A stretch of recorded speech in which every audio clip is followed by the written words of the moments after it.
Guess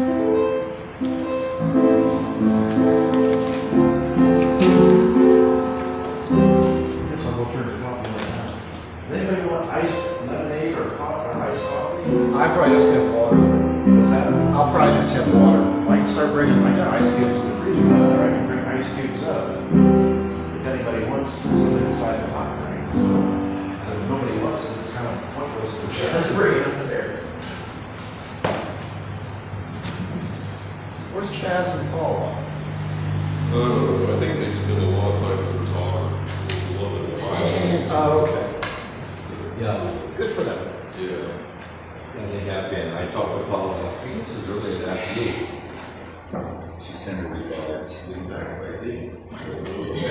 county fair usually falls in June, I think, so I think their kids have some livestock. They have grandsons still in school. I know their granddaughter's in college now. They must spend a lot of time up there because there's always something in the trash can and there's not, so he has. Well, they've been taking care of that. They've been mowing the grass and, you notice He picks up twigs.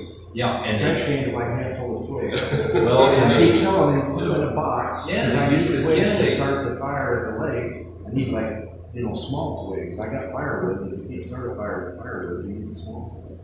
So he puts it in the trash can and I take it out. well, you recycle it. That's good. Yeah. Well, they did say, I guess, they made kind of a decision that they will probably not resign the church, but resign their mowing and maintenance duties probably early September.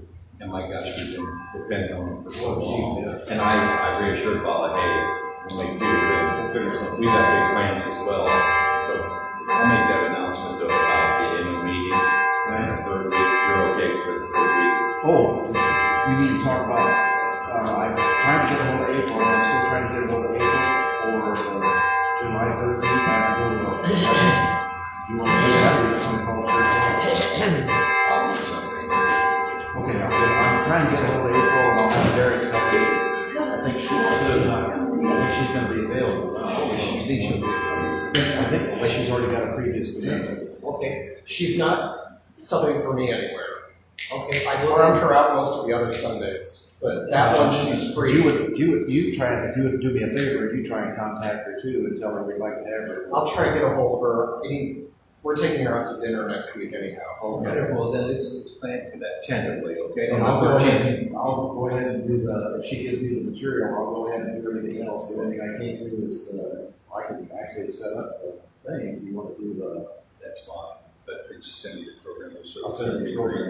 And then Roberto will be here next week, you want to announce that. yes, she's gonna do the thing on the New It was the Yorker. New York Times article, yes. What was it on?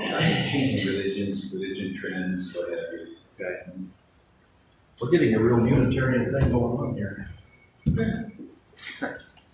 Thoreau, Changing Religions. Welcome to First Universalist of New Madison on this really, really hot summer day. We do not have air conditioning. We have fans everywhere. And you know that for almost 1,000 years they never had air conditioning. So it's nothing unusual. All right. Do we have any announcements? One, Yes. July 27th, that last Sunday in July, the Universalist Church in El Dorado, Ohio is being honored by the Preble County Historical Society. We've been granted landmark status. So the Historical Society will be there for worship that Sunday to dedicate the plaque. I will be rededicating the building, and Tiana White, our president, wanted to invite the New Madison congregation to join us. We will have a festive reception afterwards, and we hope to have some special guests from the community, but we would love to include you in the events. And we're not sure if it's going to be like really nice snacks or a lunch. We're still figuring that out. But if you know that you will come, it helps us figure out how much food. We don't eat a lot, but I think there's no reason we wouldn't go. So I think I will announce that Sunday, the 27th, we'll be at El Dorado. Are you familiar with El Dorado's Unitarian? And Derek's actually the pastor there. Yeah. He comes and helps us out once in a while. We also have AC. and an elevator. So we like to be invited over there during the summer. So then on the third Sunday Okay, that would be the 20th. That's when we'll have our annual church meeting after the service. And we have to do that, technically, we do it every year, simply to, first of all, comply with our constitution and bylaws, but also to conduct important business and review the past year. So that'll be on the 20th, and that'll be following the worship service. And everybody is welcome, whether you're a member or not. We value Yes. any input, and our membership is, most of our members can't even attend anymore. So the more people that are here, particularly if you attend, we want to have your opinion on what you think the money should be spent on and that kind of thing. So everybody is more definitely invited to be part of it. And if anybody's watching and want to be a part of it, we do it on a thing where you can phone in and connect with the phone system. I don't know what it's called, but you can actually listen to the meeting online, and you can actually ask questions or make comments if you want to. Everybody's welcome to do that. The 13th, my nephew, I think it's a nephew somewhere, is getting married in Iowa. So I'll be going the 13th. We're still going to have church. Mike will do worship leader, and we're trying to get April Van Louden to present the message. She's usually available, but I haven't been able to get a hold of her, so Derek's going to help me do that. So hopefully we can get her. If not, we'll figure something out. Any other announcements? All right, we're going to hear Give Me Your Tired, Your Poor by Irving Berlin. Oh, also, Roberta is not here today, but Roberta will be here next week. She's doing a presentation from her son, who is a State Department, retired State Department. And evidently, she said they've been asking him to do more work, which is interesting because there's tremendous layoffs going on in the State Department. So, but anyway, he sent her an article from the New York Times that she would like to present, so she's going to do that next week. All right, Give Me Your Tired, Your Poor, Irving Berlin.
More appropriate than ever, Give Me Your Tired and Your Poor.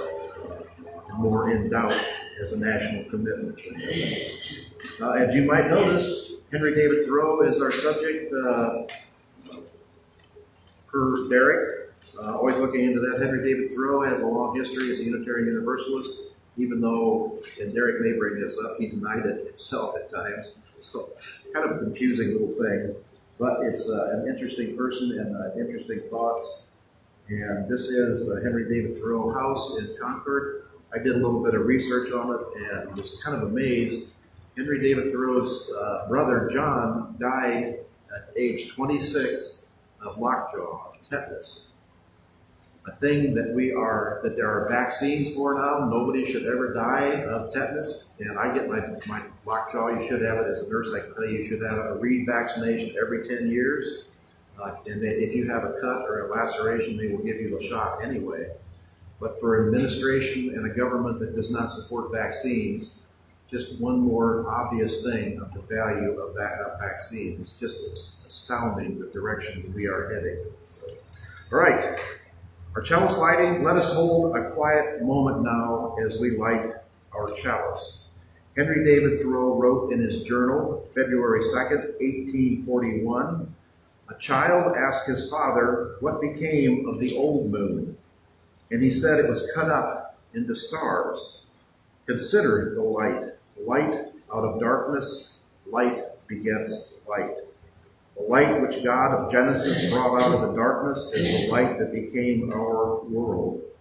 Our sun's light reflecting off our moon is eclipsed, but then returns to us as our earth quietly moves out of its way. In our current scientific understanding of the origins of the universe, the light of everything that exploded from not quite nothing is the light that became the maybe everything of which we are barely a part. The light we now kindle here will become a light for each of us to carry forth as we find our way through the shadow on our path. Let us be grateful for the light in our lives, even as we honor the dark from which the light came. That's by Ben Sully. And as we talked about the yin and yang last year, the dark and the light intertwined, we refer to that over and over again. Okay, our opening hymn is number 26, Holy, Holy, Holy.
Verse 2, Holy, holy, holy, though the darkness hide thee, hindered by our vanities, we have not eyes to see. Let's keep that thought in our minds. All right, our invocation, just as the body without the spirit is dead, faith without works is also dead. James 2, verse 26. The truth is this: If there is no justice, there will be no peace. We can read Thoreau and Emerson to one another, quote Rilke and Alice Walker and Howard Thurman, and think good and noble thoughts about ourselves. But if we cannot bring justice into the small circle of our own individual lives, we cannot hope to bring justice to the world.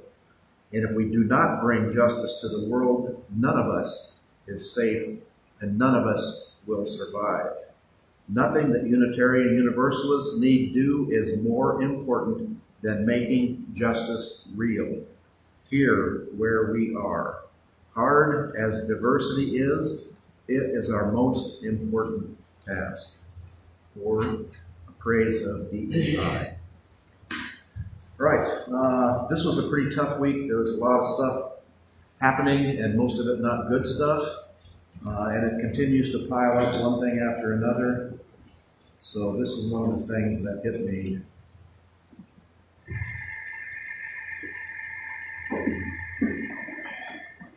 This is the only survivor of an entire family sitting alone in the rubble.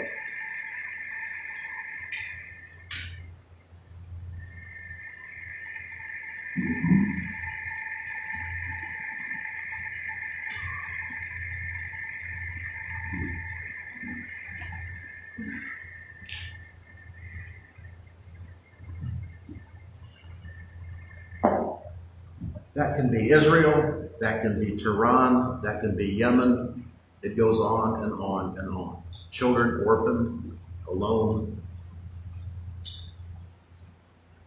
It is a shame. All right, joys and concerns. Our first candle is for that little girl and all the other little girls and little boys like us.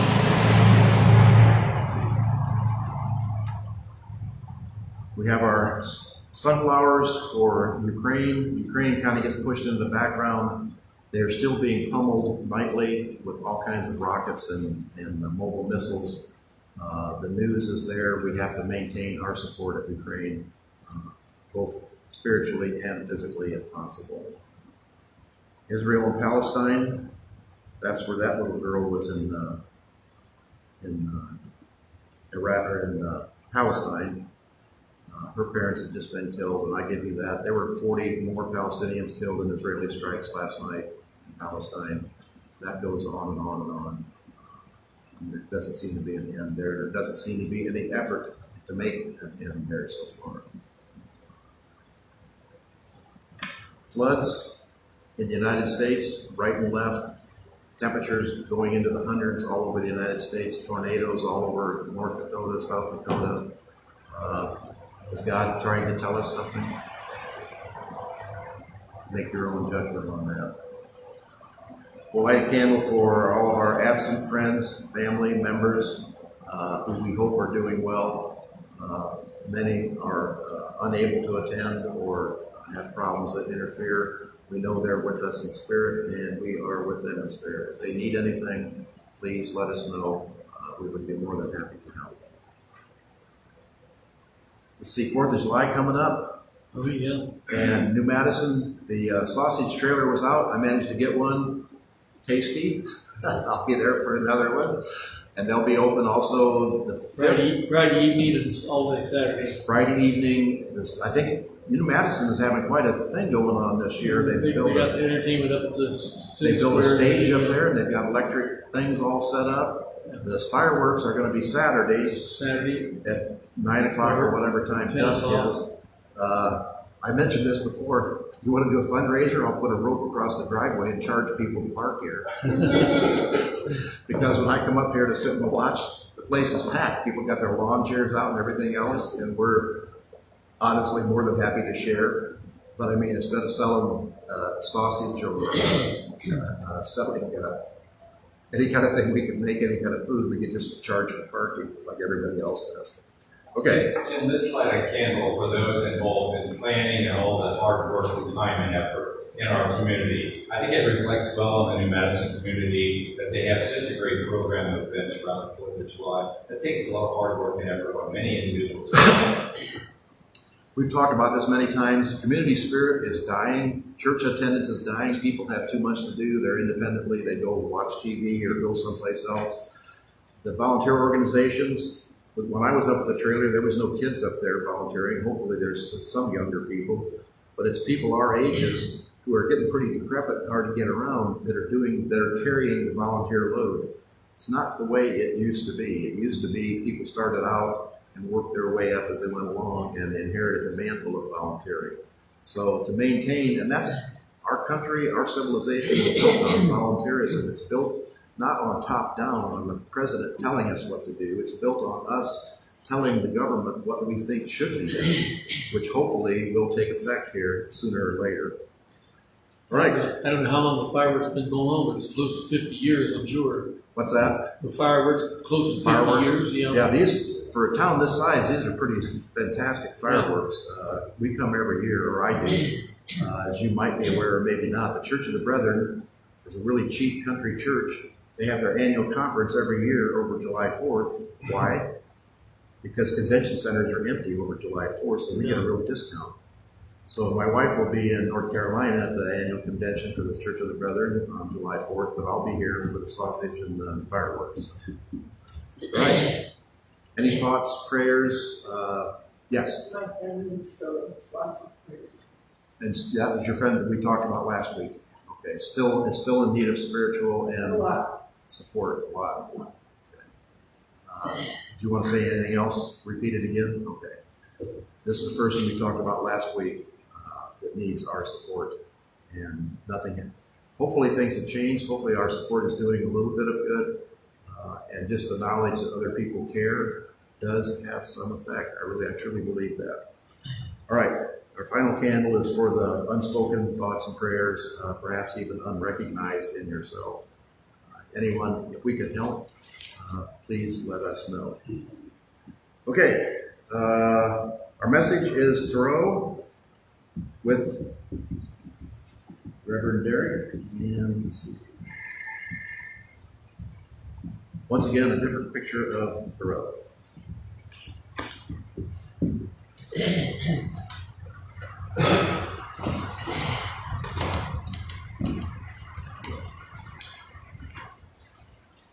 Thank you for welcoming back to this pulpit. It is always a joy when I get to drive up here from Richmond and spend some time here with this congregation.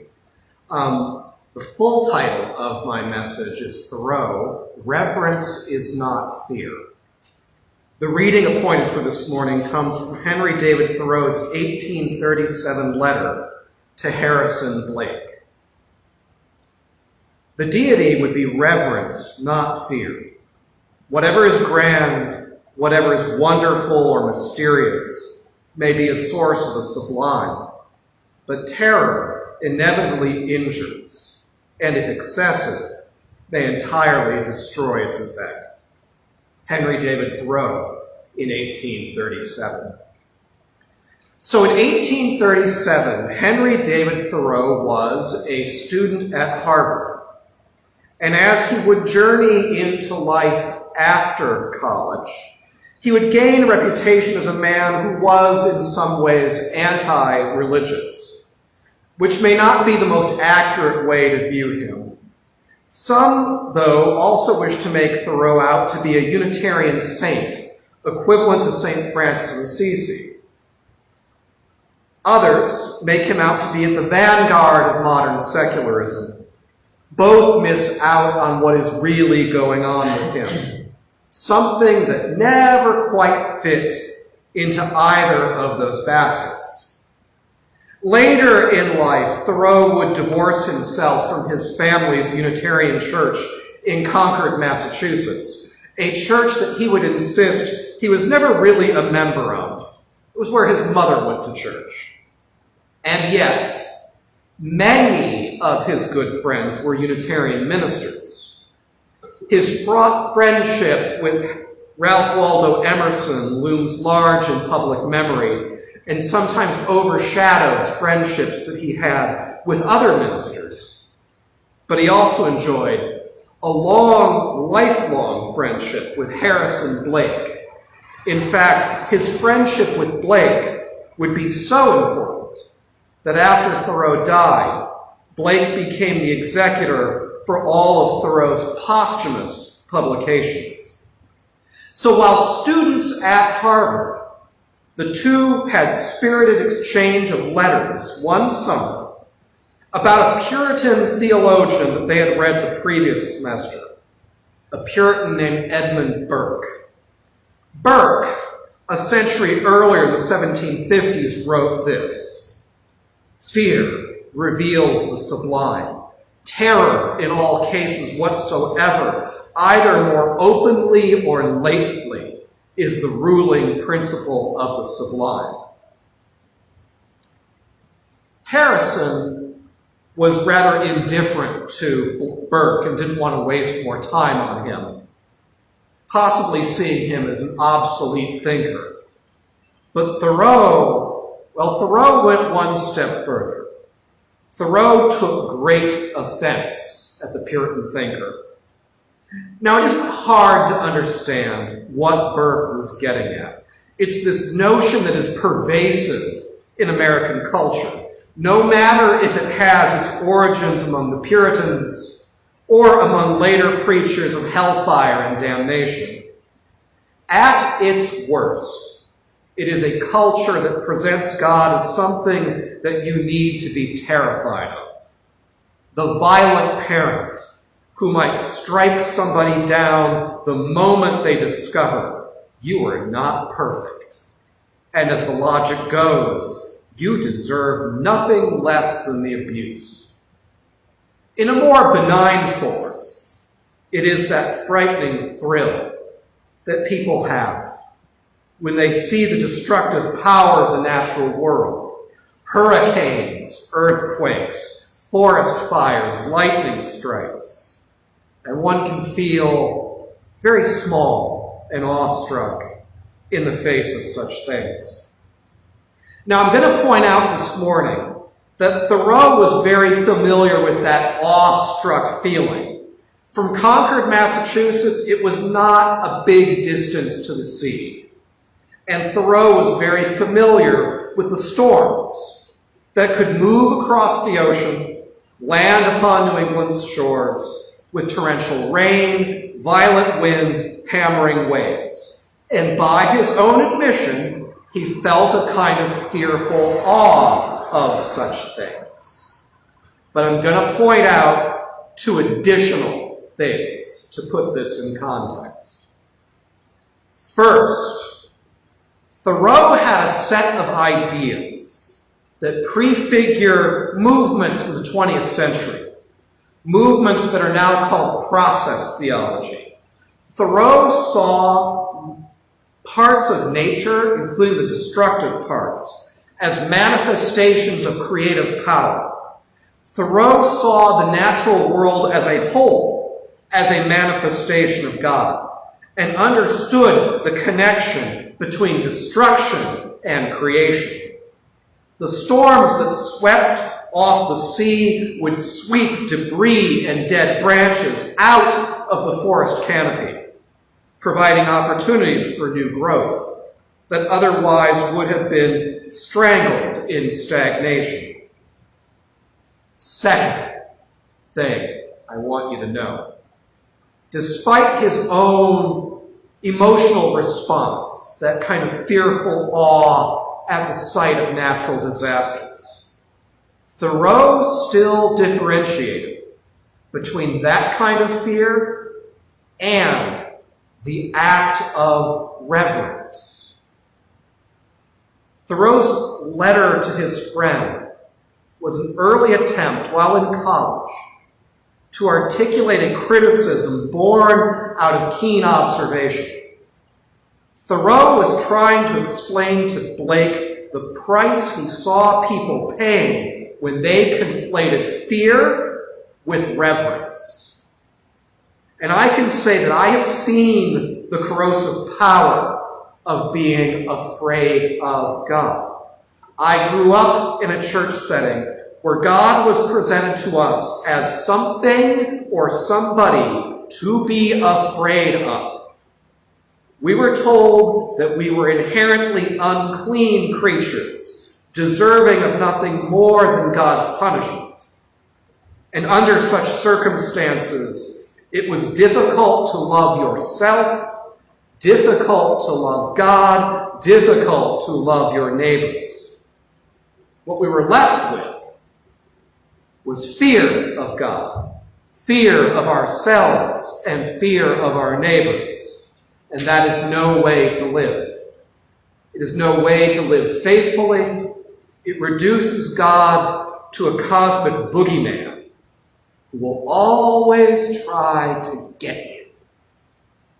It creates people who are self-loathing, and it trains neighbors to fear one another or to despise one another as sinful, unclean things. I would also say that God is something to be afraid of. That's also a concept exploited by people who use those fears to control other people. Obey the preacher, obey the priest, obey the cult leader, or else God's going to send you to hell. Now, there are two ways out of this mess. Now, if God is not part of your experience, then the fear of God being confused as reverence, that is pointless. If God is not part of your lived experience, why would you fear something that does not exist? For example, I do not believe that Satan exists or that Satan is some kind of anti-God constantly trying to trap and torment me. So I'm never really afraid of Satan. Why would I be afraid of something that I don't conclude exists? Now, the other way out of the mess, especially if God is a part of your experience, is to see God as something other than the source of cosmic terror. This was God as Thoreau knew God. And even though Thoreau knew the dread of ocean storms, he also saw them as part of something creative, part of the natural processes of the world. And most importantly, he differentiated his fear from his practice of reverence. During the same summer that Thoreau wrote to his college friend Harrison Blake, he wrote about something in his journal. He wrote about something he discovered near his own hometown of Concord. Thoreau discovered a small patch of land that had never been farmed. It had never been lumbered, logged. It had never been a site of construction. It was a grove of trees. A small stream flowed through it. Here, he wrote in his journal, here I wanted to go and worship. Not at his family's Unitarian church, the big meeting house on the town green, but there among the trees and the grass and the wildflowers and the flowing water. To Thoreau, reverence was a form of spiritual appreciation, an honoring of something of ultimate worth, things that are high and best. And this he differentiated from emotions like fear or dread or anxiety. Thoreau saw this connected to divinity within himself and beyond himself, within other people and beyond other people. Later in 1841, he would write, God is not our ally when we fear God. If one thinks this is reverence and you lose any power to love, you trust in God no longer. I love and reverence my life, and I love and reverence the life around me. By that, I am better fit for society than I was yesterday. Thoreau believed, and I agree with him, that great things are inspired by reverence. Great things are accomplished by that inspiration. People could be healed, great discoveries made, amazing works of art created, and even nations can be liberated and find peace. Many of these and other great things began at some point of reverence. And could it be that we too can be empowered to profound things through our own reverence? Now, only you can tell me if that rings true in your lives. But Thoreau would remind us that such things are only possible when we differentiate between fear and reverence and do not confuse the two.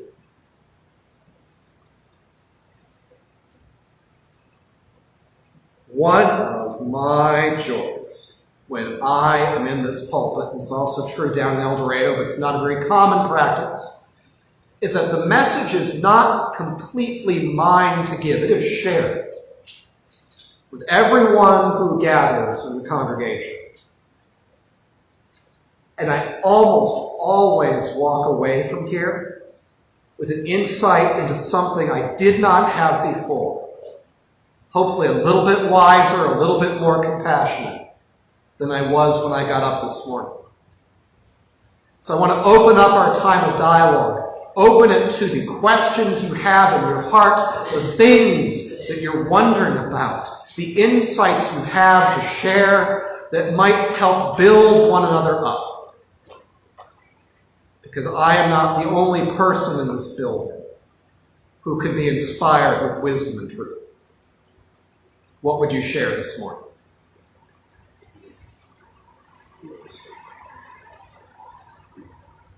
How much do you think it affected Thoreau that the Unitarian Church in 1840 was like a mainstream, large, established church, which, when we're, as Unitarians now, we think of a scattered remnant, barely existing. The mentality is completely different. He was resisting or rebelling against, is that? Yeah, so let me give context, because context matters. Even today, if you go to eastern Massachusetts, there are hundreds of Unitarian and Universalist churches very close together in geography. And part of that's just a quirk of history. If we stay on the Unitarian side of the family, because they merged with the Universalists not until 1961, they were separate denominations. But if we stick to the Unitarian side of the family, and this often shocks people the first time they hear it, the Unitarians were descended from the Puritans. I know. Those people. And what happened as you get in the late 1700s and the early 1800s is a bit of conflict, what gets called the Great Separation, where you had in a lot of towns like Concord, the established congregation split. On one side of the green would be the Unitarian Church. On the other side, the Congregationalist Church. And there were lawsuits about the buildings and who got the communion where and blah, blah, blah, blah, blah. So yeah, for him, it was most of what was around him. Because it wasn't Unitarian, it was Congregationalist. His family was also split by the controversy. His mother went to the Unitarian Church, but other members of his family went to the more traditionalist Congregational Church. An additional layer, we are looking at a period of time that is before the Civil War. Thoreau wrote that most of the clergy around him were cowards who would not preach against the evils of slavery. So what else is new? And if they did it, it was timid. It's a criticism that has legs. We like to think of ourselves as ahead of the time, and sometimes we were, and sometimes we weren't. The Universalist side of the family was a whole other thing. I will put out there that despite the fact that Thoreau's thought dovetails pretty well with even chunks of Universalist theology. He didn't like Universalists much either. But in the world he lived in, Universalism, the joke was, this will give you some of how the two groups looked at each other sometimes. And this joke actually comes from the time of merger, but in the Boston area. It was said that when the Unitarians and the Universalists were merging, the denominations, a wealthy Boston matron who was from a Unitarian church go, Universalists, they're basically Baptists who figured out how to read. And the Universalists respond, Unitarians, you don't like a sermon unless you can't understand it. The idea of being overly intellectual and over everyone's heads. So yeah, there's a whole bunch of reasons why. I will put, for as much of anti-establishment as he was, a ton of his friends were clergy. And not just Ralph Waldo Emerson. A ton of them were. So you have to think, like, what was that relationship? Isn't that the Unitarian Geist? Is that you accept and learn from even the most opposite? But they weren't even opposite to him. These were people like Emerson was somebody he like hero worshipped. And that had its own problem. But like Harrison Blake, that was a college friend that he deeply trusted. I don't know that he ever saw, and after Thoreau died, Blake spent a lot of time trying to explain to people, like, who Thoreau was. Because Thoreau had things to say that, you know, even his publisher, Horace Greeley, just, like, despised. Although Horace was more than willing to make a little money off it. So. Other thoughts, other questions? I could babble all day long. Speak a little more to reverence. About reverence? Yes. So, some of you know that my husband is Episcopalian. So think Catholicism without a lot of the guilt. Also, the church he attends, he assists with in Indianapolis. I'm trying to give you context. The church that he is part of in Indianapolis was the site of the first woman ordained to the priesthood. And it's a congregation that historically has been about half gay and lesbian and a third black. The priest is a black woman. At his church, reverence is writ large everywhere. It is this feeling that you are paying homage and going, wow, to something that is of great importance to you and that is bigger than yourself. And I see that if I go to Mass with Jason.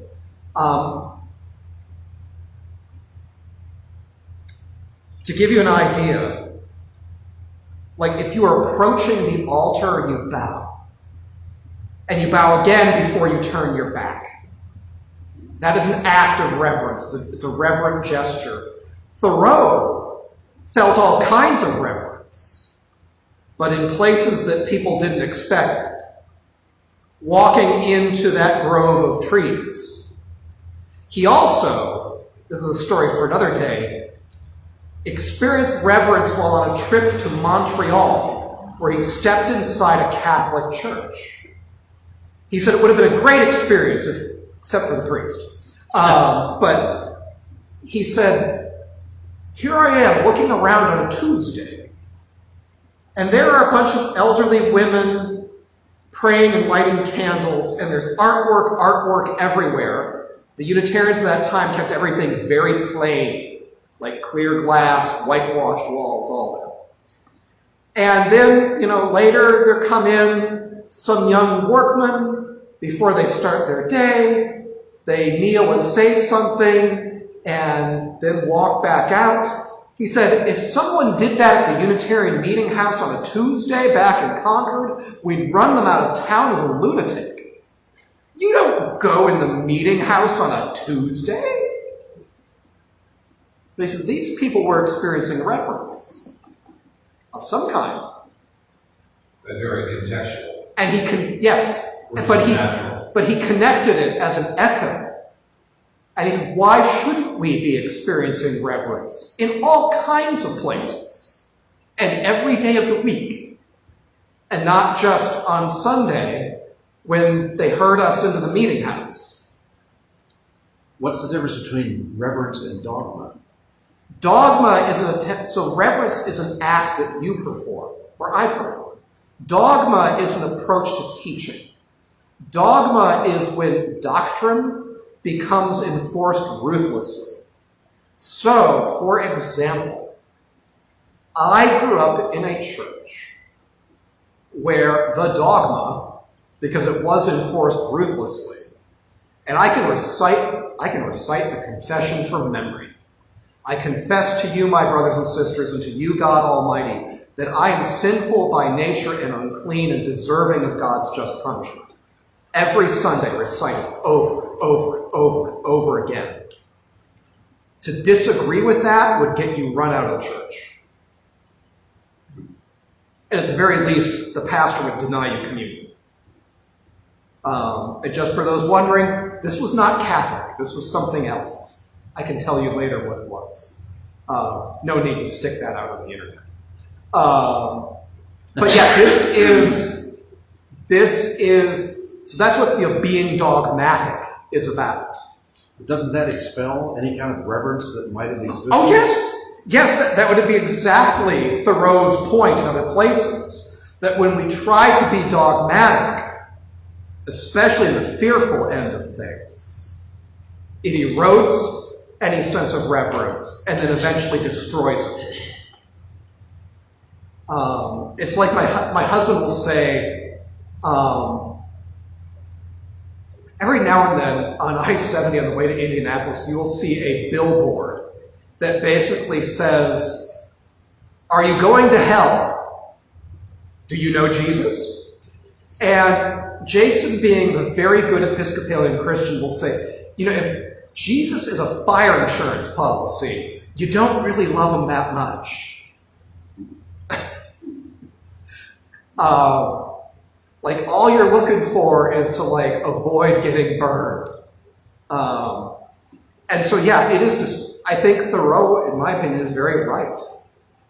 Because attempts to be dogmatic eventually are designed to provoke fear in people. Do this or that horrible thing is going to happen no matter what you say or what your experience is.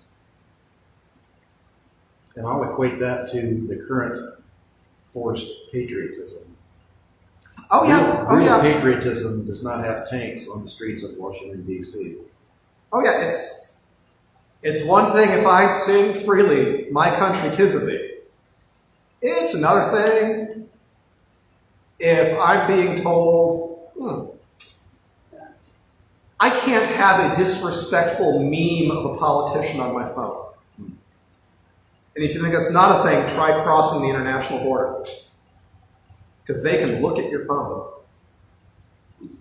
Everybody should travel with phones that don't have anything for nothing on it. Yeah, especially if you're traveling internationally. And I say this, God bless him, I say this having, my brother works for Customs and Border Protection. There's in the past, the reason they would look at your phone was if they were concerned that you were trafficking child pornography. Because that was how they would move it across from Canada into the US. But now, you're a student at the University of Michigan in Ann Arbor, so we're going to look at your phone.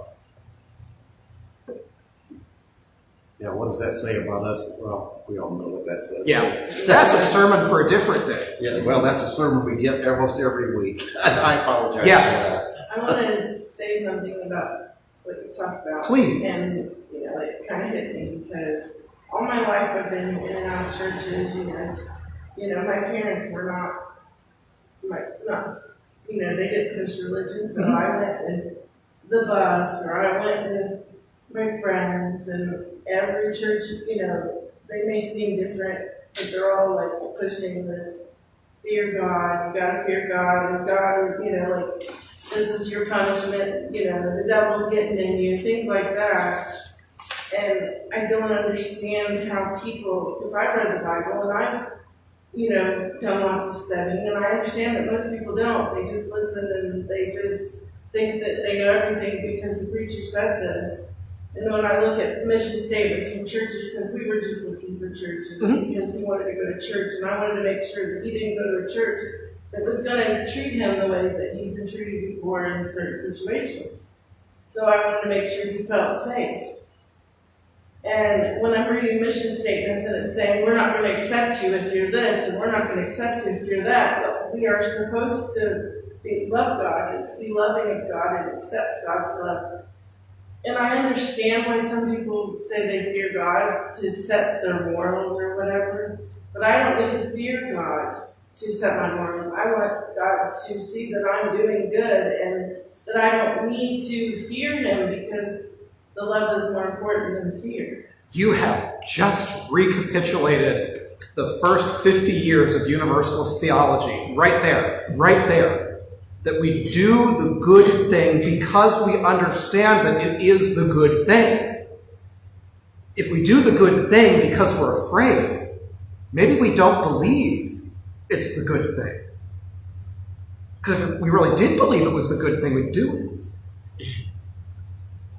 I haven't met you before, but thank you for being here this morning. You're on an important journey, you and your son. Keep asking the big questions and doing the good thing because it is the good thing. And I will tell you, as somebody who is deeply devoted to the life and teachings of Jesus, there's a lot around us that is pretty corrupt, that does not meet even very basic standards of his teachings. Love God, love your neighbor. If it can't pass that smell test, something is off. And one sin in the Bible, of any part of the Bible, shouldn't be stronger than any other sin.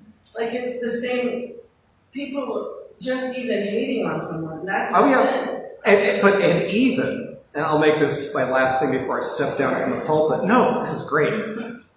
This is why we're here. Things that are named as sin are sometimes named in a very specific context. So I will point out with people who are very critical of my marriage to another man, Jesus had a lot to say about straight people getting divorces. So other people go, well, that's why we need to stop people from getting divorces.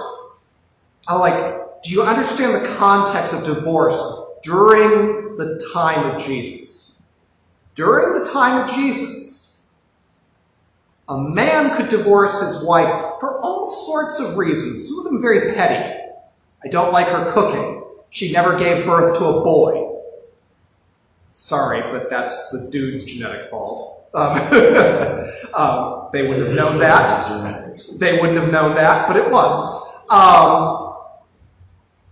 Women could not, in general, sue for a divorce, even if their husband was abusive, even if he denied access to food, even if he did not provide well for the family, even if he engaged in adultery, she could not.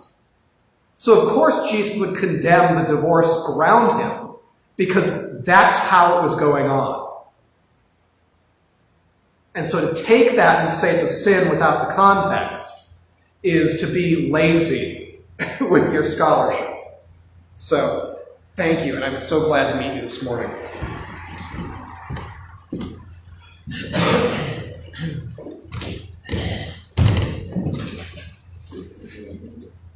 And that is the hallmark of Unitarianism, Universalism. We learn from our experiences and the experiences of others. All right, it's time to share. If you have anything to share for our offering, the plate is here. We don't pass, we just drop it in. If you have nothing, don't worry. If you need something, take something out. And we're going to hear a true patriotic song, Yankee Doodle Dandy by George M. Cohan.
is number 25, God of the earth, the sky, the sea.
Okay, our extinguishing the chalice is 527 in the back of your hymnal.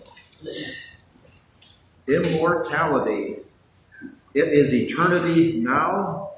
I am in the midst of it. It is about me in the sunshine. I am in it as the butterfly in the light-laden air. Nothing has to come. It is now. Now is eternity. Now is the immortal life. Richard Jeffries. Right. I can say as a bit of information, if anybody needs a supportive, open, welcoming church, El Dorado Universalist Church has air conditioning and elevator. And anytime you find a Church of the Brethren, which is where my wife is a pastor, a minister, and taught at the seminary in Richmond, they are now, for the most part, open and welcoming. There has been, just like in the Unitarians, a split in the Church of the Brethren. And like the one in Castine is now an independent church. The more conservative churches have left because they got tired of trying to stop women from being pastors. It was a rock that they couldn't push back up the hill, so they just left. Which is the more liberal members, the opening, accepting members tried for years to accommodate and be open and talk to people. And sometimes it just doesn't work. So things are a lot smoother and a lot happier now. So she today is preaching at Pleasant Hill, and she also preaches at New Carlisle at the Church of the Brethren. Both of those are open. All right. Our postlude is "We'll Build a Land."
Friends and members, and for my ritual animal presentation, we will leave a candle lit for the wounded mule in Palestine, shot and with no future whatsoever in the rubble that the people also have to deal with. A candle for the pain and suffering that exists throughout the world. All right, that closes our service. Coffee and donuts in the rear. Lloyd, thank you for We'll Build a Land. You Yeah. probably don't, you may not remember, but that was the recession. Well, you weren't there, but it was the recessional hymn at my ordination. Oh, really? So as we all marched out with me freshly ordained, And that I was memorized, yes. that, it's burned into my mind joyfully. That's one of my favorites. Extraordinary service today. Hopefully we can do this again. Appreciate Derek coming and Oh, sharing his. Glad to be here when I can. Yes. It was nice to meet you. This is fun.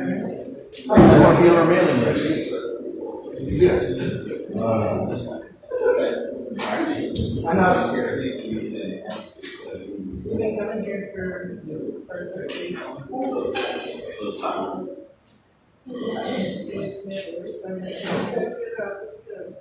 I first came here, I was visiting, I was on my way down to Michigan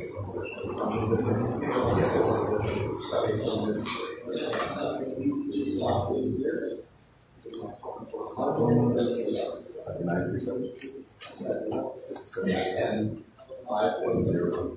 I never actually been in the ministry of Europe since the last 20 years. We came right after they had. I asked them, you guys kind of have your and I said, you know, you take these things. Not just for him, but just because of this, you know, he believes in I believe in. So we didn't want to be the judge that was going to. Give Mike, he's the one that sends everything out, right? We always send out a notification Friday or Saturday of what we're You doing. know, That's good to know, because sometimes it's on Facebook, but sometimes it's not, so. Yeah, we're having. the other choice was the same I think I could get stuff on it. That was our. I We came here, we're close to here, and we like It's really epic. But not there anymore. I got to talk to the people. Well, That's why it's complimentary. Yeah, it just was. And something is going on in Greenville because this area. Every year at Christmas they It does have make the July. fundraising thing for the charity, the general church, and that money and everything. And we always were down ringing the bell. This year, Why not? you know, they never got back. So I've been doing this for like 20 years. Every year, I mean, we're like, okay. Well, and that's part of the Greenville Council of Churches. I'm not sure what happened here. Our county is pretty dark, basically very conservative. And I don't know if that's some expression of that or just something that oversight we have to call and ask if they want to do it. So we got back. I don't know if somebody missed that or they intentioned it because nobody else was down there. Nobody that used to get $400-500. I mean, people were always generous. You stand there ring the bell. That's your ring mark town? Yes, just on the south end of town, right there. Yeah, for Christmas we always sit down there. So there's no one ends up being there, or did other? No, nobody else picked it up. They all nobody there, so they gave up, you know, $400-500 for that 2 or 3 weekends. So I'm not sure why that is. Plus the fact that we asked. Now that you pointed out that we're not in the inside of the picture, so let me call them and find out. So. I mean, I get it to an extent, but for people to just say. Well, you have, like I said, suggestions. A bunch of money here on a Sunday. Well, we get a part 2 Thursday. Yeah, well, actually, we make one for actually, not that's not the same.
Is this the laptop you were right Bill's at the mic.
Really good book on recent theologians. Like Universalist Chicago, recently published a book called Thoreau, which is very fascinating. About halfway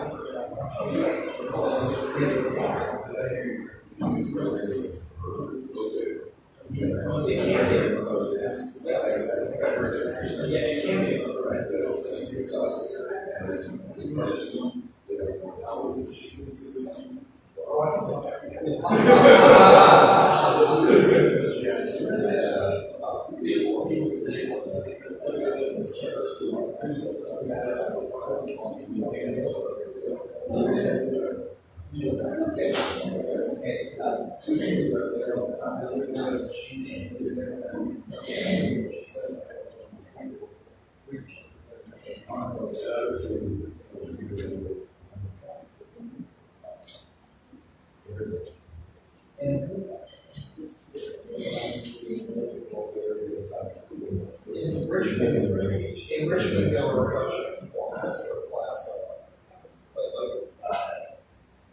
kept looking like it was just about the brain, which I think did. And really great thing.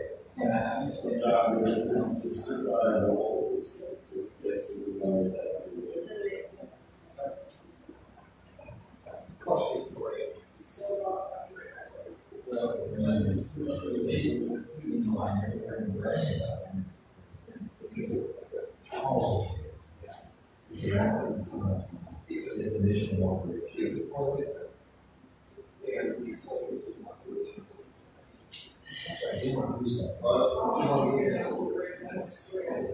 And they were fine.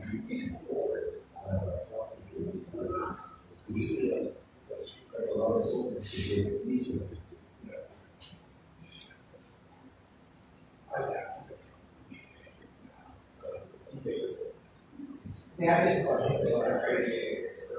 And it used to be like a piece of straightforward. They call it that. They probably call it that.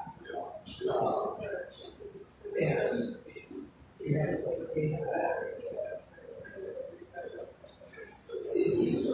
It's notorious to do that. It's story of unfortunately something from the spiral. Dad said it happened better. I heard the same thing. He could play these things once. Everything was on that. I had that question, but I'll see all day sometimes. Being out of piece of that.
Right here.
We don't have a plastic cookie. That's a problem. We have a hard piece of plastic that looks at that regular. So, I think it's. That is. You just need to do that. Battery shop. But I got a problem. Even when it's plugged in, you use it for about 15-20 minutes and it says the battery is gone. Yeah, they did that way. Even when it's plugged in. It's not bad. It's been like the, It looks plastic, but great. I don't want to hear it scratch. you This is use a plastic cookie all around. You might private being started and using plastic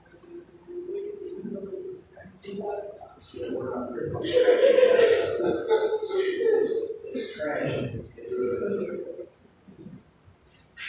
just on. That is all.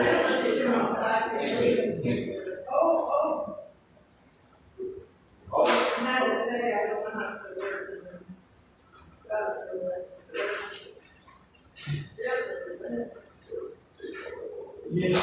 There we go. I don't figure out. That is all.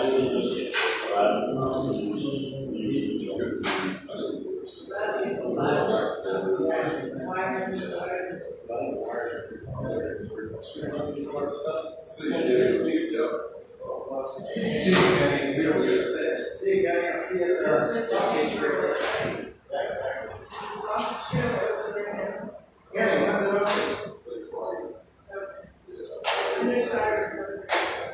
Oh, Yeah, I'm. we can do the I'm so happy today, but it'll be open Friday and Saturday.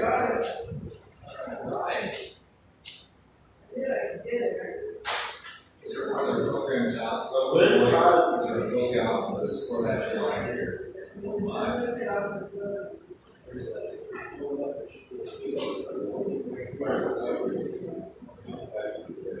Oh, did they? Oh, okay. Yeah, your program and today's active.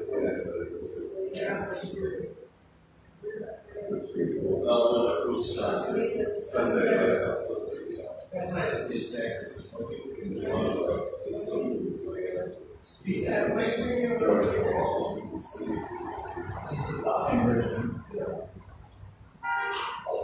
They do kind of.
So if you want to shut them. Yeah. The back is has to be screwed back there.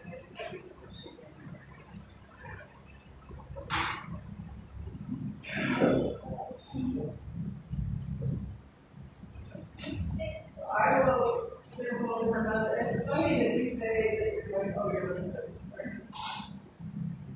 That's all.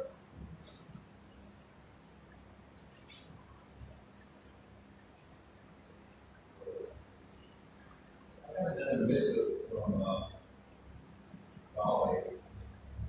I thought I had it in my case.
It's making sense. 760, 700